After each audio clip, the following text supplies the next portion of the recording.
નિકુંજભાઈ, તમે જે તમારી મધુવન ગૌશાળામાં જે કહેતા હતા તમે કે ઉંમરવાળી 10-15 ગાયો રાખી છે, તો એમાં અત્યારે જે આ વાડામાં ઊભી છે એ બધી ગાયોની થોડી અમને ડિટેલ આપો. આ બધી ગાયો 7-8 વેતરની ગાયો છે તમને કહું, પણ તો એના અડાણ અને એને બોડી તમે જુઓ અને સારે આંસળ બધીના કમ્પ્લીટ ચાલુ. બરાબર.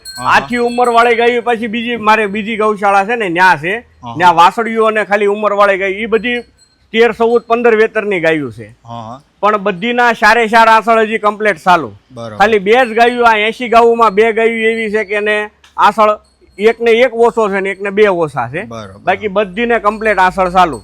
અને અત્યારે આનું વિયાવાનું બધું વિયાવાના પીરિયડ જો આ હજી 7 દિવસ થયા વિયાણી, અને આ હજી દોઈ છે એ મહિનામાં વિયા છે. એની પાછળ મોટી ગંગા રહી 20 દીમાં વિયા છે. આવડી અત્યારે 2 ટાઈમ દોઈ છે 6 મહિના ગાભણ છે. બાજુમાં ઓલી ગાય રહી 2 ટાઈમ દોઈ છે પદ્મિની કરીને છે, ઈ 2 ટાઈમ દોઈ છે ઈ ગાભણ છે.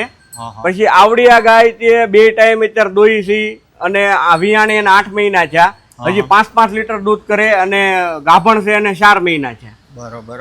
ઓલી ગાય છે ઈ ગાભણ છે, એને 2 ટાઈમ અત્યારે 600 લીટર દૂધ છે તમને કહું.